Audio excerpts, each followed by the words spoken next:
everyone, welcome to my classes. Today we shall discuss about the partition walls. In your syllabus, it is mentioned that explain the types, use and requirements of a good partition wall. We have studied about the load bearing and non-load bearing walls. This is something different, that is partition. The word itself, partition. രണ്ട് ഒരു വാളിനെ വേർതിരിക്കാനുള്ള വാളാണ് partition. The thin internal wall which is constructed to divide the space within the building into rooms or areas. See, here a partition wall is present. This is a partition wall. This is a partition wall. Here all we have provided partition wall by means of different materials. A partition wall may be either non-load bearing or load bearing. It can be load bearing as well as non-load bearing. The load bearing the wall or else it is a non-load bearing wall also. Most probably it is a non-load bearing wall. A load bearing partition wall is called an internal wall. Load bearing partition wall നമ്മൾ internal wall എന്നാ പറയുന്നത്. നമ്മളിവിടെ most probably പറയുന്നത് partition walls ലും non load bearing walls നെ തന്നെയാണ് main ആയിട്ട് focus ചെയ്യുന്നത്. Requirements of a partition wall എന്ന് പറയുന്നത് strong enough to carry its own load. നല്ല സ്ട്രോങ് ആയിരിക്കും അതിന്റെ ലോഡ് ക്യാരി ചെയ്യാൻ വേണ്ടിയിട്ട്. അതുപോലെ strong enough to resist impact to which the occupation of building is likely to subject them. ഈ ബിൽഡിങ്ങിന്റെ പ്രത്യേകത കൊണ്ട് അതിന് ഏത് തരത്തിൽ ഇമ്പാക്ട് വരാം. ചിലപ്പോൾ ഒന്ന് തള്ളേണ്ട സ്ഥലമുള്ള ബിൽഡിംഗ് ആയിരിക്കും, ആൾക്കാർ തട്ടുമുട്ടൊക്കെ ചെയ്യും. ആ ഇമ്പാക്ട് ഒക്കെ റെസിസ്റ്റ് ചെയ്യാൻ പറ്റുന്ന രീതിയിലായിരിക്കണം partition wall. Should have a capacity to support suitable decorative surfaces. Suitable decorative surface-നെ സപ്പോർട്ട് ചെയ്യാനുള്ള ഒരു കപ്പാസിറ്റി ഉണ്ടായിരിക്കണം. Should be able to enough to support some wall fixtures, wash basins ഒക്കെ ഫിക്സ് ചെയ്യാൻ വേണ്ടി പറ്റണം. A partition wall should be as light as possible. വളരെ light ആയിരിക്കണം. As thin as possible. Should act as a sound barrier, especially when it divides two rooms. So sound barrier ആയിട്ട് act ചെയ്യാൻ വേണ്ടി പറ്റണം. Then it should be fire resistance also. ഇത്രയും points നിങ്ങളിൽ ഒരു 5 point നിങ്ങളുടെ മനസ്സിലുണ്ടാവണം. Then uses and advantages of a partition wall. Partition wall രണ്ട് റൂമിനെ divide ചെയ്യാൻ വേണ്ടി നമ്മൾ ടെമ്പററി ഉണ്ടാക്കുന്ന ഈ പാർട്ടീഷൻ വാൾ കൊണ്ട് എന്താണ് ഗുണം? Divide area the whole area into number of rooms. അതാണ് ഒരു യൂസ് അല്ലെങ്കിൽ ഒരു advantage. Privacy from sight and sound. സൗണ്ടിന്ന് അതുപോലെ കാഴ്ചയിൽ നമുക്കൊരു പ്രൈവസി വേണം. We can go for that. Light in weight and cheaper in cost construction advantage ആണ്. Then occupy lesser area, that is also an advantage. Easy construct in any position. വളരെ എളുപ്പത്തിൽ construct ചെയ്യാൻ പറ്റുന്നതാണ്. നോർമലി ഇത്രയും ടൈപ്പാണ്: hollow partition, big partition, hollow brick partition, clay block, concrete partition, glass block partition, wooden partition, robot partition, plaster slab partition, metal partition, metal lath partition, asbestos cement partition and double glassed window partition. In this first we will discuss about the brick partition. Brick വെച്ചിട്ടുള്ള partition എങ്ങനെയാണ്? 3 types ഉള്ളത്. Okay, അത് plain brick ഉണ്ട്, reinforced brick ഉണ്ട്, brick nogging partition ഉണ്ട്. അപ്പോൾ ഇതിൽ first one plain brick partition വായിക്കും. ഹാഫ് ബ്രിക്ക് തിക്നെസ് ആണ് സാധാരണ കൊടുക്കുന്നത് ഈ തരത്തിലുള്ള പാർട്ടീഷന്. 2 മീറ്റർ ഹൈറ്റ് ഇല്ല, മോർ ദാൻ 2 മീറ്റർ ഹൈറ്റ് ആണ് പ്ലെയിൻ ബ്രിക്ക് വെച്ചിട്ട് മാത്രം ചെയ്യും. റെയിൻഫോഴ്സ്ഡ് ബ്രിക്ക് പാർട്ടീഷൻ എന്ന് പറഞ്ഞാൽ ബ്രിക്കിനെ കൂടാതെ reinforcement in the form of wire mesh of steel bar is provided. അതായത് റെയിൻഫോഴ്സ്മെന്റും കൂടെ അതിന്റെ കൂടെ. നെക്സ്റ്റ് പറഞ്ഞാൽ ബ്രിക്ക് നോഗിംഗ് പാർട്ടീഷൻ വാൾ. എന്താണ് ബ്രിക്ക് നോഗിംഗ് പാർട്ടീഷൻ വാൾ എന്ന് പറഞ്ഞാൽ? അത് ബ്രിക്ക് വർക്ക് തന്നെയാണ്, പക്ഷെ ഒരു വുഡൻ ഫ്രെയിം വർക്ക് അതിനുണ്ട്.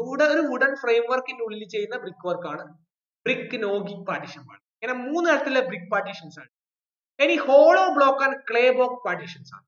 നമ്മൾ ഓൾറെഡി ഹോളോ കോൺക്രീറ്റ് ബ്ലോക്കിനെ കുറിച്ചൊക്കെ വിശദമായിട്ട് പഠിച്ചു കഴിഞ്ഞു. ഓക്കെ, അതുപോലെ ഹോളോ ബ്രിക്കിനെ കുറിച്ചിട്ടും ഒക്കെ നമ്മൾ പഠിച്ചതാണ്. അപ്പോൾ ഹോളോ ബ്ലോക്ക് അല്ലെങ്കിൽ ക്ലേ ബ്ലോക്ക് വെച്ചിട്ട് എങ്ങനെ ചെയ്യാം? Clay blocks R use well prepared clay, terracotta, ഇതൊക്കെ നമ്മൾ പഠിച്ചു കഴിഞ്ഞാൽ സോളിഡ് അല്ലെങ്കിൽ ഹോളോ ഉണ്ടാവും. ഹോളോ ക്ലേ ബോക്സിന്റെ size 30 by 20 cm with thickness varying from 5 cm to 50 cm thickness ഉണ്ടാവുക. The blocks are provided with the grooves on the top, bottom and side surface are kept glassed in the different colors. Okay, blocks are provided with the grooves. ടോപ്പിൽ grooves ഉണ്ടാവും. നമ്മൾ hollow block ഒക്കെ അടുത്ത ചിത്രത്തിൽ കാണാൻ വരുന്നുണ്ട്. Bottom സൈഡിലൊക്കെ ഉണ്ടാവും. അതുപോലെ അതാണ് അതിന്റെ ഒരു പ്രത്യേകത.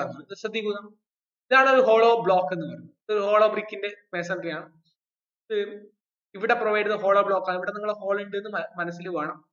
ഓക്കെ, ഇവിടെ കാണാനില്ല ഹോള്, ഇവിടെ ഹോള് വേണം. ഓക്കെ, ഹോളോ ബ്ലോക്കാണ് നമ്മൾ ഉപയോഗിക്കുന്നത്. കോൺക്രീറ്റ് ബ്ലോക്ക് എന്ന് പറഞ്ഞാൽ കോൺക്രീറ്റ് ബ്ലോക്ക് പോലെ ഏത് ക്ലേ ബ്ലോക്ക് ആവാം, ഹോളോ ബ്ലോക്ക് മീൻസ് കോൺക്രീറ്റ് ക്ലേയും ആവാം, ഏതും ആവാം. കോൺക്രീറ്റും ആവാം, ക്ലേ ബ്ലോക്കും ആവാം. ഇവിടെ സ്പെസിഫിക്കലി കോൺക്രീറ്റ് ബ്ലോക്ക് പറഞ്ഞുകൊണ്ട് this is not hollow, this is concrete block. Here it is hollow. hollow concrete block or hollow clay block. Either clay or concrete can be here. Here simply concrete solid block actually. Okay, solid block precast ചെയ്യാം അതുപോലെ cast in situ നമ്മുടെ already എവിടുന്നെങ്കിലും മേടിച്ചിട്ട് കൊണ്ടുവരാം അല്ലെങ്കിൽ നമ്മുടെ ഫീൽഡിൽ തന്നെ കാസ്റ്റ് ചെയ്യാൻ വേണ്ടി പറ്റും. Special concrete posts are used for construction of precast partition wall. Special concrete പോസ്റ്റുകൾ ഇതിനു വേണ്ടിയിട്ട് ഉപയോഗിക്കുന്നുണ്ട്. പോസ്റ്റ് ആണ് വെർട്ടിക്കൽ മെമ്പേഴ്സ് ആണ്. അതായത് ഗ്ലാസ് പാർട്ടീഷൻ. ഗ്ലാസ് പാർട്ടീഷൻ രണ്ട് ടൈപ്പിൽ ഷീറ്റ് ഗ്ലാസ് ഉണ്ട്, ഹോളോ ഗ്ലാസ് ഉണ്ട്. ഷീറ്റ് ഗ്ലാസ് എന്ന് പറഞ്ഞാൽ വെറും ഷീറ്റ് ഒറ്റ സിംഗിൾ പീസ് ആണ്. ഹോളോ ഗ്ലാസ് എന്ന് പറഞ്ഞാൽ രണ്ട് ഗ്ലാസ് പീസ് ഉണ്ടാവും, നടുക്ക് ഒരു എയർ ക്യാവിറ്റി ഉണ്ടാവും. അപ്പോൾ നല്ല ഈസ്തറ്റിക്, അത് നല്ല ലൈറ്റ് ഒക്കെ പ്രൊവൈഡ് ചെയ്യും. ഡാമ്പ് സൗണ്ട് ഹീറ്റ് പ്രൂഫ് ഉണ്ടാവും. Easy to clean and maintain. Sheet glass are fixed the frame work from wooden or metal. Sheet of glass are fixed in the frame work of wooden or metal. നമ്മൾ sheet of glass പറഞ്ഞാൽ wooden frame വർക്കിലൊക്കെ fit ചെയ്ത് wooden അതുപോലെ aluminium ഫാബ്രിക്കേഷനിലൊക്കെ ഈ സാധനം വരുന്നുണ്ട്. അപ്പോൾ ഇതൊക്കെ വെച്ചിട്ട് നമുക്ക് ഗ്ലാസ് പാർട്ടീഷൻ ചെയ്യാൻ വേണ്ടി പറ്റും.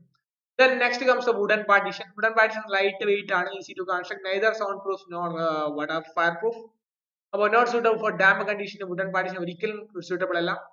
അത് രണ്ട് ടൈപ്പുകൾ, ഒന്ന് കോമൺ പാർട്ടീഷൻ ഉണ്ട്, ട്രസ്റ്റ് പാർട്ടീഷൻ. കോമൺ പാർട്ടീഷൻ എന്ന് പറഞ്ഞാൽ വെർട്ടിക്കൽ മെമ്പേഴ്സ് എന്ന് പറഞ്ഞാൽ അത് ഹൊറിസോണ്ടൽ ഹെഡും സില്ലും. ഹെഡ് പറഞ്ഞാൽ ടോപ്പ് പാർട്ട് ആണ്, സിൽ എന്ന് പറഞ്ഞാൽ ഹൊറിസോണ്ടൽ ബോട്ടം മോസ്റ്റ് എന്താ പറയേണ്ടത് ഹൊറിസോണ്ടൽ മെമ്പർ ആണ്. ഇതിന്റെ ഇടക്ക് ബ്രിഡ്ജ് ചെയ്തിട്ട് എന്തുണ്ടാവും, സ്റ്റഡ്സ് ഉണ്ടാവും. Okay, some vertical members studs will be there. Then truss പോലെയുള്ള പാർട്ടീഷൻ ആണ് നമ്മൾ ട്രസ് പാർട്ടീഷൻ എന്ന് പറയുന്നത്. ഇതൊക്കെ വുഡ് ഉപയോഗിച്ചുള്ള ഡിഫറെന്റ് അറേഞ്ച്മെന്റ്സ് ആണ്. ഓക്കെ, രണ്ട് ഹെഡ് പ്ലേറ്റ് ഉണ്ടാവും. We are providing the noggins provide ചെയ്യും, സ്റ്റഡ്സ് പ്രൊവൈഡ് ചെയ്യും. ഇങ്ങനെ ചെയ്യുന്ന സംഭവമാണ് പാർട്ടീഷൻസ്. രണ്ട് ടൈപ്പ് ഉണ്ട്. ട്രസ് ആയിട്ട് ചെയ്യുമ്പോൾ ഇവിടെ ട്രസ് ടൈപ്പ് അറേഞ്ച്മെന്റ് വരും. അതാണ് അതിന്റെ വ്യത്യാസം. ഓക്കെ, ഇതൊരു വുഡൻ പാർട്ടീഷൻ വാളാണ്. ഈ സ്ട്രോ ബോർഡ് നമുക്ക് എല്ലാം അറിയാം. ഇതാണ് ഒരു സ്ട്രോ ബോർഡ്. ഈ സ്ട്രോ ബോർഡ് വെച്ചിട്ട് useful for removal of partition is frequent made of compressed straw covered thick paper or hard board. സ്ട്രോനെ തിക് പേപ്പറും ഹാർഡ് ബോർഡ് ഒക്കെ വെച്ചിട്ട് നമ്മൾ ചെയ്യുന്ന easy to construct, heat and sound proof ആണ് ഈ തരത്തിലുള്ള പാർട്ടീഷൻസ്. ഇതൊക്കെ ഗ്ലാസും അതുപോലെ സ്ട്രോ ബോർഡിന്റെ ഉണ്ട്. ഇത് സ്ട്രോ ബോർഡ് ആണ്, പക്ഷെ ഇവിടെ ഉപയോഗിച്ചിരിക്കുന്ന ഗ്ലാസ്. അത് രണ്ടും ഉപയോഗിച്ചിട്ട് ചെയ്തൊരു കൺസ്ട്രക്ഷൻ ആണ് ഇത്. ഇനി പ്ലാസ്റ്റർ സ്ലാബ് പാർട്ടീഷൻ എന്ന് പറയും. ഇത് burned gypsum or plaster of Paris mixed with sawdust ഉപയോഗിച്ച്, പിന്നെ സോഡസ്റ്റ് പറഞ്ഞാൽ നമുക്കറിയാം മരത്തിന്റെ ഉന്തിയതിനു ശേഷം കിട്ടുന്ന ആ പൊടിയും പ്ലാസ്റ്റർ ഓഫ് പാരീസ് ഒക്കെ മിക്സ് ചെയ്തതിനു ശേഷം ചെയ്യുന്നതാണ്. 5 മുതൽ 10 സെന്റിമീറ്റർ തിക് സ്ലാബ് നമുക്ക് ഉണ്ടാക്കാൻ വേണ്ടി പറ്റും. From iron or timber mold വെച്ചിട്ട് ചെയ്യാൻ വേണ്ടി പറ്റും. To form rigid and suitable grooves are provided in the plaster slab. Grooves ഒക്കെ പ്രൊവൈഡ് ചെയ്ത് നല്ല ലോക്കിംഗ് ഒക്കെ കൊടുക്കാം. Nails and screws can be easily driven into the slab. Nailsഉം screws ഒക്കെ വളരെ എളുപ്പത്തിൽ ഡ്രൈവൻ ചെയ്യാൻ വേണ്ടി പറ്റും. ഇതാണ് ഒരു incomplete wall of plaster and expandable metals ഒക്കെ ഉപയോഗിച്ചിട്ട് ചെയ്തതാണ് ഒരു വർക്ക് ആയത്. Then metal lath partition എന്ന് പറഞ്ഞാൽ they are constructed by placing 2 cm or 2.5 cm channel vertically called studs and fixing metal lath into it in one side. നേരത്തെ ചെയ്ത പോലെ മെറ്റൽ ലാത്ത് ഫിറ്റ് ചെയ്ത് 2 to 2.5 cm channel vertically place ചെയ്തതിനു ശേഷമാണ് ഇത്തരത്തിലെ metal lath partition ചെയ്യുന്നത്. Plaster is applied to both sides. The channels are spaced 15 to 30 cm apart. Metal laths are tied to channel by galvanized iron wire. The channels are fixed to the floor and roofed by driving holes. The thickness of such partition may vary from 5 and 7.7 cm. ഇതിന്റെ ചിത്രം കണ്ടാൽ എളുപ്പത്തിൽ മനസ്സിലാവും പറഞ്ഞ points എല്ലാം. ഇതാണ് metal lathi. വളരെ simple ആണ്. മെറ്റൽ ലാത്തിൽ നിങ്ങൾ ചിത്രം കണ്ടു പഠിച്ചാൽ മതി പോയിന്റ്സിനെ കാട്ടും. ഇതാണ് ചാനൽസ്. ഓക്കെ, വെർട്ടിക്കൽ ഇത് ടോപ്പ് ഫിഗർ ആണ്, ഇത് സ്റ്റീലാണ്. ഇതാണ് മെറ്റൽ ലാത്ത്. ഈ മെറ്റൽ ലാത്തിന്റെ മേലെ നമ്മൾ എന്ത് ചെയ്യുന്ന വെച്ചാൽ രണ്ട് സൈഡ് പ്ലാസ്റ്റർ ഇടും. ഇവിടെയും പ്ലാസ്റ്റർ ചെയ്യും, ഇവിടെയും പ്ലാസ്റ്റർ ചെയ്യും. അപ്പൊ ഇതെന്തായി, ഒരു സോളിഡ് വാളായി. റൈറ്റ്. ഇനി ഹോളോ വാൾ എന്ന് പറഞ്ഞാൽ ഈ നടുക്കത്തെ ഭാഗം ഫ്രീ ആയിട്ട് വിടും. ഇവിടെ ഒന്നും ചെയ്യില്ല. രണ്ട് സൈഡിലും നമ്മൾ മെറ്റൽ ലാത്ത് കൊടുക്കും. മെറ്റൽ ലാത്ത് കൊടുത്തതിന് ശേഷം പ്ലാസ്റ്റർ ചെയ്യും. നടുക്ക് ഹോളോ ചെയ്യും. ഇവിടെ സ്റ്റീൽ കോളംസ് ഉണ്ടാവും, ചാനൽ കോളംസ് ഉണ്ടാവും. അതാണ് ഈ കൊടുത്തിട്ടുള്ളത്. മെറ്റൽ ലാത്തിന്റെ ഡിഫറെന്റ് ടൈപ്പ് ആണ്, ഡിഫറെന്റ് നെറ്റ്സ്, 3 നെറ്റ് ആണ്. ബ്രേസ്ഡ് ചാനൽ സ്റ്റഡ്സ് എങ്ങനെയാണ് കൊടുക്കുന്നത്? ബ്രേസ്ഡ് ചാനൽ സ്റ്റഡ്സിന്റെ ഒരു ടോപ്പ് വ്യൂ ആണ് കൊടുത്തിട്ടുള്ളത്. അതുപോലെ ഇത് ബ്രേസ് ചെയ്തിട്ട് നമുക്ക് കൊടുക്കാൻ വേണ്ടി പറ്റും. ഈ ബ്രേസിംഗ് ഇതിൽ കാണാൻ വേണ്ടി പറ്റുന്നില്ല. അപ്പോൾ ഇത്തരത്തിൽ നമുക്ക് ഈ രീതിയിൽ നമുക്ക് കൊടുക്കാൻ വേണ്ടി പറ്റും. ബ്രേസ് ചാനൽ സ്റ്റഡ്സും നമുക്ക് കൊടുക്കാൻ വേണ്ടി പറ്റും എന്നുള്ളതാണ്. ഇതൊന്നും കൂടെ വായിച്ചു. They are constructed by placing 2.2 to 2.5 cm channel vertically called studs. ഈ ചാനൽസ് ആണ് ഇത്. This is the channel. Okay. lath, affixing metal lath on one side. Plaster is applied to both sides. അതാണ് ആദ്യത്തെ solid walls. The channels are spaced 15 to 30 cm apart. ഈ ഒരു distance ആണ് 15 മുതൽ 30 cm വരെ ഈ ചാനൽ തമ്മിലുള്ള distance. Then metal laths are tied to channel by galvanized iron wires. Metal laths are tied to channel by galvanized iron wires. Metal laths ഈ ചാനൽസും കൂടെ ഇവിടെ നല്ല രീതിയിൽ ഒരു ബന്ധം അല്ലെങ്കിൽ അത് ഷെയ്ക്ക് ചെയ്തിട്ട് പൊട്ടാൻ വേണ്ടിയുള്ള ചാൻസ് ഉണ്ട്. അപ്പൊ ലാത്തും അതുപോലെ എന്ത് ഈ ചാനലും തമ്മിൽ ടൈ ചെയ്യും. അത് വളരെ ഇമ്പോർട്ടന്റ് ആണ്.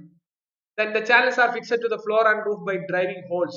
അതുപോലെ അടിഭാഗത്ത് മുകളിലും ഹോൾസ് വെച്ചിട്ട് ഈ ചാനൽസ് ഫിക്സ് ചെയ്യും. Thickness of such partition 5 മുതൽ 7 സെന്റിമീറ്റർ വരെ ഇത്തരത്തിലുള്ള പാർട്ടീഷൻസ് വരുന്നത്. 5 മുതൽ 7 വരെയിലാണ് ഇത്തരത്തിലുള്ള പാർട്ടീഷൻസ് വരുന്നത്. Then if hollow partition wall is required, ഞാൻ പറഞ്ഞ പോലെ ഒരു സ്പേസ് അതിന്റെ നടുക്ക് വെക്കണം.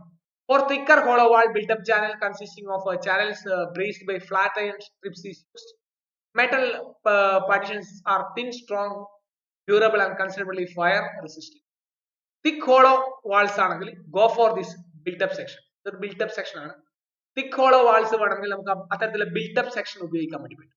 built-up section ഉപയോഗിച്ചുകൊണ്ട് നമുക്ക് ബ്രേസ് ചാനൽ സ്റ്റഡ്സ് ഒക്കെ ഉപയോഗിച്ചുകൊണ്ട് ചെയ്യാൻ വേണ്ടി പറ്റും. thicker hollow walls വേണം. thicker hollow walls അതുപോലെ built-up channels, construction channels braced by flat iron strips are used. ഇത് വളരെ rarely used ആണ് ആ സംഭവം എന്ന് പറയുന്നത്. അപ്പം നെക്സ്റ്റ് വന്ന ആസ്ബസ്റ്റോസ് സിമെന്റ് പാർട്ടീഷൻ ആണ് നെക്സ്റ്റ് വന്നത്. അത് ലൈറ്റ് ഇൻ വെയിറ്റ് ആണ്, ഇംപേർവിയസ് ആണ്, ഡ്യൂറബിൾ ആണ്, വാട്ടർ ടൈറ്റ് ആണ്, ഫയർ പ്രൂഫ് ആണ്. ആസ്ബസ്റ്റോസ് സിമെന്റ് പ്രത്യേകതകളാണ്. Asbestos cement sheet are fixed in to timber framework. Timber ഫ്രെയിംവർക്കിലാണ് നമ്മൾ AC sheet asbestos cement sheet place ചെയ്യുന്നത്. ആസ്ബസ്റ്റോസ് സിമെന്റ് ഷീറ്റ് നിങ്ങൾക്ക് അറിയാം. ഇവർ മോട്ടാർ വെച്ചിട്ട് ജോയിൻ ചെയ്യും.